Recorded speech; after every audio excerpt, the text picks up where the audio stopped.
Football boots and football fans के बीच में एक अलग ही कनेक्शन होता है। हर एक फुटबॉल फैन का ये सपना होता है कि वो अलग अलग तरह के फुटबॉल बूट्स रखे। एंड आज की वीडियो के अंदर हम डिस्कस करने वाले कि कैसे एवोल्यूशन हुआ इन फुटबॉल बूट्स का, कैसे 19th सेंचुरी से लेके 2025 तक ये फुटबॉल बूट्स बदले। पहले लिटरली स्टील के बनाए जाते थे और अब तक तो ऐसे फुटबॉल शूज आते हैं जिनकी अलग अलग ही लेवल की टेक्नोलॉजी यूज होती है। आज की वीडियो के अंदर हर एक चीज को डिस्कस करेंगे। स्टार्ट करते हैं 19th सेंचुरी से।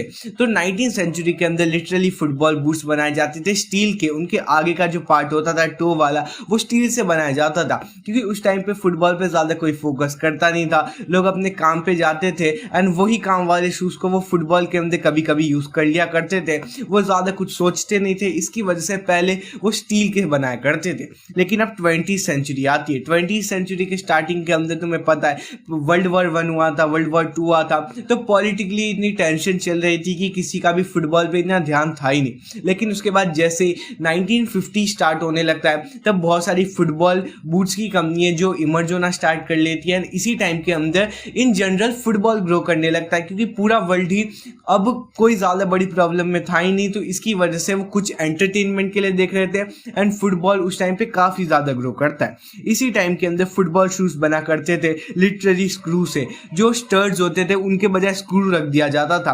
उन्हें इतना तो पता चल गया था कि स्टर्ड्स के अंदर कुछ होना चाहिए जिसकी वजह से ज़्यादा एजिलिटी मिलेगी। इसकी वजह से स्टार्टिंग में वो स्क्रू ही लगा दिया करते थे। इससे ऑब्वियसली तुम सोच सकते हो कितनी बड़ी इंजरीज हो सकती है, लेकिन उसके अलावा फ्लेक्सिबिलिटी और एजिलिटी के अंदर ये बहुत ज़्यादा काम कर देते थे और बहुत अच्छे से मदद करते थे। लेकिन उसके बाद एक कंपनी आती है जिसका नाम होता है हमल। हमल वॉज द फर्स्ट कंपनी जिन्हें पता चला कि हम फुटबॉल बूट्स को कैसे कमर्शियलाइज कर सकते हैं। उन्होंने इसी टाइम के अंदर सबसे पहले एक प्लेयर को कॉन्ट्रैक्ट दिया था। वो प्लेयर थे एक इंग्लिश प्लेयर जिनका नाम था अलान बॉल। उन्होंने 2000 पाउंड्स का उस टाइम पे उन्हें कॉन्ट्रैक्ट दिया था कि हमारे फुटबॉल बूट्स पहनो और उसके बजाय हम तुम्हें पैसे देंगे जिससे हमारा भी प्रमोशन हो सके। इसकी वजह से ये पूरा ट्रेंड चालू होता है। उसी टाइम के अंदर बहुत सारी कंपनी भी इमर्ज हुई थी। गोला, वेलस्पोर्ट, हमल, प्यूमा, मित्रे, जोमा, एसिक्स, ये सारी कंपनी थी जो इस टाइम के अंदर इमर्ज हुई थी। लेकिन Adidas was on the top. 75% 1966 world cup के अंदर भी प्लेयर्स ने एडिडास के बूट्स पहने थे। लेकिन उसके बाद धीरे धीरे तब चेंज आता है जब 1970s 1980s के अंदर ये जो सारी जो मेथड्स है वो वही रहती है, कंपनीज वही रहती है। लेकिन 1990s के अंदर बहुत बड़ा चेंज आता है, जहाँ पे अब तक स्क्रू के साथ बनाए जा रहे थे स्टड्स, वो सब चेंज हो जाता है। अब इन्हें समझ आ जाता है स्टड्स को कैसे यूज करना है, इन्हें लेसिस को कैसे यूज करना है। अब ये फुटबॉल बूट्स को स्टाइलिश बनाना चाह रहे थे।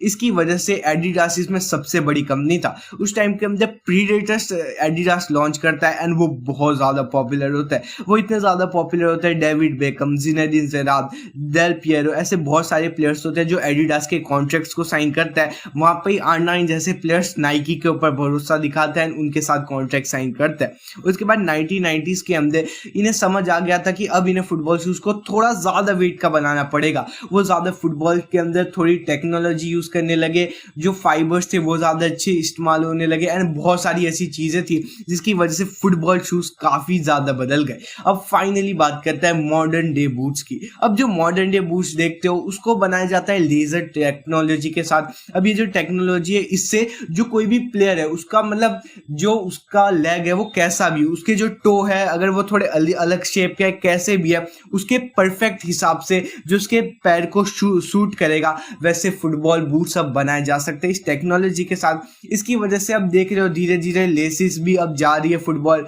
बूट्स से। अब जो स्टड्स है वो ज्यादा अच्छा है, टेक्नोलॉजी ज्यादा अच्छी है। इसकी वजह से करंटली तो तुम्हें ज्यादा पता ही होगा, इसके बारे में मेरे को बताने की जरूरत नहीं है। वैसे इस पूरे टॉपिक पे तुम्हारे क्या ओपिनियन है, let me know in the comment section.